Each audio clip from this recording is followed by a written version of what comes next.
Now your forecast first. Sponsored by ESL Federal Credit Union. It's been a hit or miss day with showers and storms for some. Everybody else staying dry but muggy. We're going to keep that drying trend into the overnight. Monday kicks off what could be a potential heat wave with temperatures in the 90s for several days. We'll also see chances for showers and storms too next week. We'll break all of that down coming up. From the team you can trust, this is News 8 at 6. Good evening, everyone, and welcome to this web edition of News 8 at 6. The New York State Department of Health is reporting another day of over 100 COVID cases in Monroe County. The focus remains on vaccination efforts, including for kids and for teens. For those young people, new data from across the United States shows an 86% increase in cases. Here at home, the Finger Lakes Vaccine Hub held several community clinics this month. Erica Cost was at the Edgerton R Center today and spoke to teens getting their vaccine. She joins us live now. Erica. Jack, a pediatrician here tells me COVID cases are on the rise among kids. He says only a handful of kids in the age group between 12 and 16 actually came out today. They were offering Pfizer. He says it's definitely a concern with less than a month until school. Stephen Kavaka came to this clinic to get vaccinated for school this fall. He says if it wasn't required, he would have put this off a little longer. There's always superstitions that the vaccine will get you sick and stuff, and it's all kind of scary. He says he talks about the vaccine with friends and family, and everyone has mixed opinions. I have friends that got the vaccine, I have friends that haven't and will. I have friends that have it and won't. It's a little bit of everything. Dr. Stephen Schultz, pediatrician with Rochester Regional Health, says he's urging families to get vaccinated if they can as we approach the new school year. A lot of new COVID cases are in youth. Across the U.S., there was an increase in COVID cases in kids from the previous week being about 38,000 to now over 70,000. He says while many cases are mild in kids, this is still a concern. It's because a lot of new data is coming out fast and there's a lot of unknown. There is maybe some evidence that it's a little bit more serious when kids do get infected, but that's still to be determined. Dr. Stephen Cook helped run this clinic earlier today. He says the Delta variant is affecting the unvaccinated population more than anyone else, and that includes children.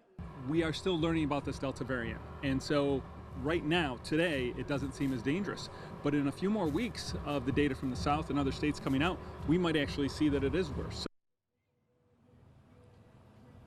Now both pediatricians tell me there's no reason why students shouldn't be back in school full-time come this fall. They say we need to rely on those tools like mask wearing as well as just getting the vaccine. For now, reporting in Rochester, Erica Cost, News 8. All right, Erica, thank you. In just a few weeks, a series of federal pandemic unemployment benefits will come to an end. Many might feel ready to return to the workforce, and the Greater Rochester Chamber of Commerce has a web portal for prospective employees. It's called WROC Careers. You can go on, upload your resume, and an artificial intelligence program can pick out potential jobs. The Chamber's Chief of Staff, Mark Cohen, says unemployment more than halved in Rochester from June 2020 to June 2021. He hopes that trend continues. We do expect to continue to see that number. We hope to continue to see that number drop as people return to the workforce. We're seeing people want to return to work, and the Chamber of Commerce is doing everything we can to facilitate that, both from the employee side and from the employer side. The career portal they are using is available on the web. It is over at greaterrockcareers.com. Meantime, Rochester police are looking into several shootings this weekend. We are learning a 33-year-old man was shot during what police believe was an attempted robbery. Police responded on Falls Street near High Falls around 7:30 last night. Also last night, two separate shootings on the city's west side. One on Hague Street left a 16-year-old boy dead. A separate shooting on Bacchus Street left a 19-year-old man with non-life-threatening injuries. A building in Henrietta suffered major damage after a car crashed into it this afternoon. Take a look. This was at Winton Place Plaza. According to Monroe County Sheriff's deputies, there were two people in the car. Neither of them were injured. Two organizations focusing on substance abuse recovery held a field day today to show support for people fighting addiction and their families. Rockcovery Fitness and Youth Voices Matter hosted the event at Genesee Valley Park. It was tailored for fun with games and outdoor activities. But one food truck had more to offer than sweet treats. Sugar and Snow provides jobs to people recovering from addiction. The co-owner says she wanted to create a safe space for people to work free from judgment that could help them on their journey. Because there are certain jobs that have really high rates of substance use disorder and almost sort of feed that culture.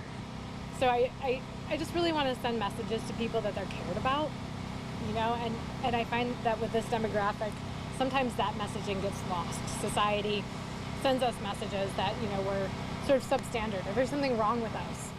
Sugar and Snow also helps people with criminal records. And it was a dream come true for a Brockport teen at Watkins Glen. 14-year-old Brady Putnam lives with a chronic neurological disorder. He loves NASCAR, and through a local charity, the Dream Factory, he got to meet one of his favorite drivers, Joey Logano. Logano was at Watkins Glen for the main event. He showed Putnam around the garage, and they were able to watch the race.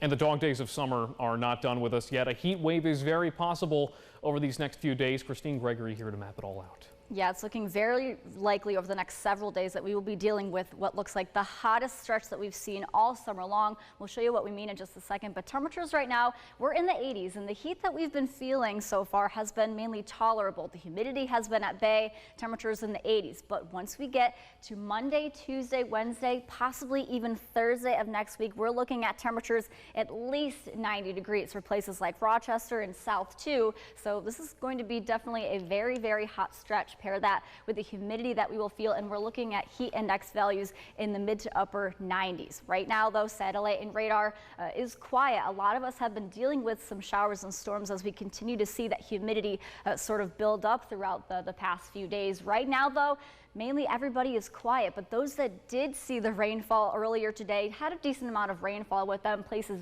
south and east of Rochester, places like Wayne County too, seeing around 1 to 2 inches of rain with those storms that have passed through. Right now, though, again, everybody is pretty much quiet. That shower that we had over Wayne County earlier with the thunder, just mainly a light sprinkle east of Wolcott. Right now, the heaviest shower I'm seeing is just barely scraping the outer fringes of Yates counties, just south of Jerusalem and heading over Keuka Lake. But as we continue through this evening, we will notice that drying pattern as we have a ridge moving through the area. So that means we're going to get drier. We're also going to see the heat really, really ramp up with our pattern ahead. As you can see, starting on Monday, we're really going to start to see this ridge build, which means we're looking at lots of very hot temperatures.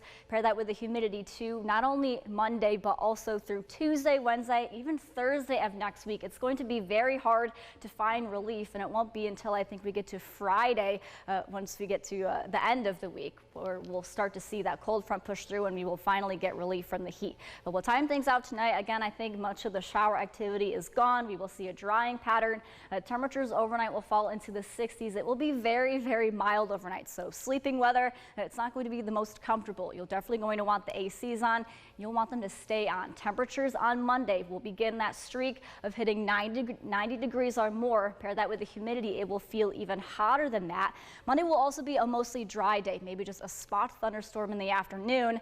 Tuesday, we're still feeling the heat with temperatures in the 70s overnight. High temperatures once again getting to the upper 80s, if not hitting 90 once again. But Tuesday is going to be a day where I think we have a better potential for some scattered showers and storms, and that will again be the theme over the next several days. We'll have a lot of heat, humidity, and those chances for some showers and storms. Here's the heat index for Monday, which is tomorrow. We're talking about feels like temperatures in the low to mid 90s for everybody. So I wouldn't be surprised if we started to see heat advisories go into effect starting tomorrow and even Tuesday. Again, potentially feels even hotter than that.